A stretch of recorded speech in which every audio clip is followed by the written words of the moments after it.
আলহামদুলিল্লাহ। এবং আমাদের ডক্টর ইউনূস স্যারকে ধন্যবাদ জানাই, ইনি যেভাবে দেশটা আগাইতেছে আলহামদুলিল্লাহ অনেক ভালো চলবে ইনশাআল্লাহ।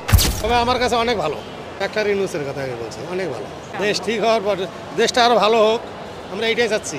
আমরা তো গরিব মানুষ বাবা। আসলে মানুষ এতদিন যে সিস্টেম দেখে আসছিল, তো ওইটার তুলনায় এখন আলহামদুলিল্লাহ দেখতেছে যে অনেক পরিবর্তন হচ্ছে দেশের, যেটা মানুষ নর্মালি চায় যে আমরা একটু ভালোভাবে জীবনটাকে কাজে কাটাবো। কাকা এদের বলেন না ছুটি পাই নেই, এই জন্য এদের পরে সুবিধা বাসি থেকে এই জন্য চলে গেলাম বাজান, আমার বাড়ি রংপুর কাউনিয়ে। হ্যাঁ, যাবো কুড়িগ্রাম এক্সপ্রেসে। হইলেও খারাপ লাগছে তো, না করার কিছু নেই, বন্দি জীবন। আমি সময়তে যে বাসা পাল্টানি কাজ করি, সময়তে মনে করো ফুলের নার্সারিতে কাজ করি। না এবার টিকিট পাইতে খুব একটা কষ্ট পাই নেই, অনলাইনে টিকিট তো। আমার ছোট শালা ওই যে অনলাইনে আমার টিকিট কাটি দিতেছে, আমি তো আর বাটাম ফোন দিয়ে আর পাইনি। ওনাকে আমি বলছি আমাকে কাটি দিচ্ছে, কি বলবো আমি তো। তবে আমার কাছে অনেক ভালো, ডাক্তার ইউনূসের কথা আগে বলছি, অনেক ভালো। ওইটা তো আমরাও চাই, দেশ ঠিক হওয়ার পর দেশটা আরও ভালো হোক, আমরা এইটাই চাচ্ছি। আমরা তো গরিব মানুষ বাবা। হ্যাঁ, এবার আলহামদুলিল্লাহ অনেক ভালো কাটছে। যাওয়ার সময় ট্রেনগুলো অনেক টাইমলি ছাইড়া দিছিল, আর এখনও আশা করি যাওয়ার সময় টাইমলি ছাইড়া দিবে। জি আলহামদুলিল্লাহ, অন্যান্য বারের চাইতে অনেক ভালো গেছে। এইবার রমজানের দ্রব্যমূল্যের যে দামগুলো ছিল মানুষের সহনীয় পর্যায়ে ছিল।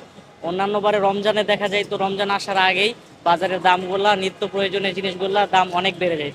কিন্তু এইবার যারা ওই গ্রামে নিম্নবিত্ত পরিবারের আছে তারাও অনেক সহজেই তাদের বাজারগুলো ক্রয় করতে পারছে, মোটামুটি ভালোভাবে তাদের রমজান এবং ঈদটাই কাটাইতে পারছে। এবং অন্যান্য জিনিসপত্রের যে দামগুলো আছে ওইগুলোও তাদের সহনীয় পর্যায়ে ছিল, যার কারণে সবাই মোটামুটি আলহামদুলিল্লাহ অন্যান্য বারের চাইতে ভালো ঈদ কাটাইছে।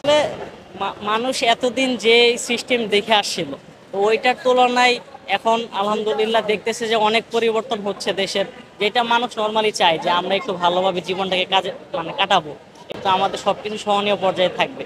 তো ওই হিসাবে তাদের সবকিছু মোটামুটি পর্যায়ে ছিল, তাদের নাগালেই ছিল সবকিছু। এই জন্য তারা চাচ্ছে যে এরকম আরো দীর্ঘস্থায়ী হোক। এই জন্য ইউনূস সরকার যেহেতু এটাকে মানুষের ওই পলিসিটাকে ওরকমভাবে কাজে লাগাইতেছে, তো ওই জন্য মানুষ চাচ্ছে যে আসলে এরকম সময় আরো দীর্ঘদিন থাকুক, এটাই মানুষের চাওয়া। বাংলাদেশের মানুষ যেরকম যে ইসলামিক যে নিয়ম কানুনগুলা এগুলো আসলে ওরকমভাবে দেখে নাই, যে ইসলামিক শাসন ব্যবস্থা কেমন হইতে পারে এটা তাদের জানা ছিল না। তো এই জন্য অনেক ভীতি মানুষের মাঝে কাজ করে যে না, ইসলামিক রাষ্ট্র কায়েম হয়ে গেলে মানুষের মধ্যে এরকম চাপাই দেওয়া হবে। বিষয়টা আসলে এরকম না। আসলে মানুষ এতদিন একটা সিস্টেমের তার রাষ্ট্র পরিচালনা দেখে আসছে, কিন্তু এখন আসলে তারা ওই জিনিসটাকে ভয় পাচ্ছে।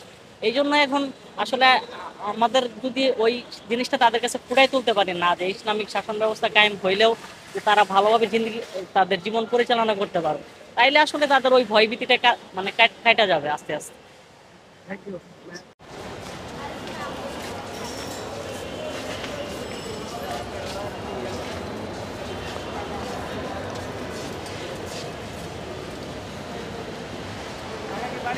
যেতে পারি নাই, একটু সমস্যা ছিল, দেখা যায় কাজের চাপ ছিল, এই কারণে যেতে পারি নাই।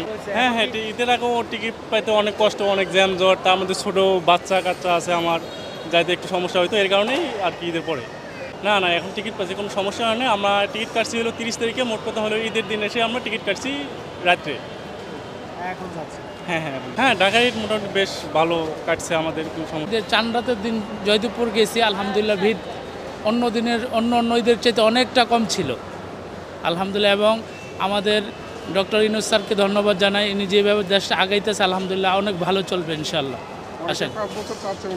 জি অবশ্যই, আমিও চাই। এবং আমাদের ইসলামী যত আছে খেলাফত মসজিদ সহকারে হেফাজতে মসজিদ সবাই চাইতেছে স্যারের মাধ্যমে দেশ যেন আরও আগায় যায় ইনশাআল্লাহ, এইভাবে সবাই চাইতেছে আলহামদুলিল্লাহ, আমরাও চাই ইনশাআল্লাহ। অনেকে বলছে যে যেমন অনেকগুলো রাজনৈতিক দল বলছে যে নির্বাচনটা আগে, আবার সাধারণ জনগণ চাচ্ছে যে সংস্কারটা আগে হোক, তারপরে রাজনীতির। জি, সংস্কারটা আগে হওয়া দরকার, তারপরে নির্বাচন হওয়া দরকার। এটা আমাদের জন্য, জনগণের জন্য ভালো হবে ইনশাআল্লাহ আলহামদুলিল্লাহ। এবং আমরা উপদেষ্টা মণ্ডলীদেরকে ধন্যবাদ জানাই, আলহামদুলিল্লাহ তাদের সর্বোচ্চ চেষ্টা ছিল বাংলাদেশের দ্রব্যমূল্যকে নিয়ন্ত্রণে নিয়ে আসার জন্য, আলহামদুলিল্লাহ অনেক চেষ্টা করছে, আমরা তাদেরকে ধন্যবাদ জানাই উপদেষ্টা মণ্ডলীদেরকে ইনশাআল্লাহ। সবচেয়ে বড় জিনিস হলো যার দ্বারা দেশ ভালো থাকবে সেই আগামী নির্বাচনে আসুক, এটাই চাই। ওই বিএনপি আওয়ামী লীগ এটার দ্বারা মূল মাকসাদ না, আমাদের দেশ আগায় যাবে এটাই মূল মাকসাদ। আগামী বাংলাদেশ ইসলামের বাংলাদেশ চাই ইনশাআল্লাহ। ওখানে দেশকে কিভাবে আগায় নেওয়া যায় এটাই সবচেয়ে বড় মূল মাকসাদ। দেশ যেভাবে আগায় যাবে, জনগণ ভালো থাকবে, দ্রব্যমূল্য কম থাকবে, জনগণ কষ্ট করে জীবিকা অর্জন করে, ওখানে মূল মাকসাদ হলো আমার জীবিকাটা অর্জন করে আমি জানি কম দামি জিনিসগুলো ক্রয় করে খাই। হয়ে যাবে এটাকে মূল মাকসাদ হলো এটাকে আমি ইসলামী দলগুলো ঐক্য হয়ে সবাইকে ইসলাম যে কিভাবে সুন্দর, ইসলাম যে একটা সুন্দর ধর্ম এটাকে মানুষকে বোঝানো দরকার। এই জন্য ঐক্যবদ্ধ হয়ে আমি যখন বুঝাবো আলহামদুলিল্লাহ তারা বুঝবে ইনশাআল্লাহ বাইরের মানুষগুলো। জি।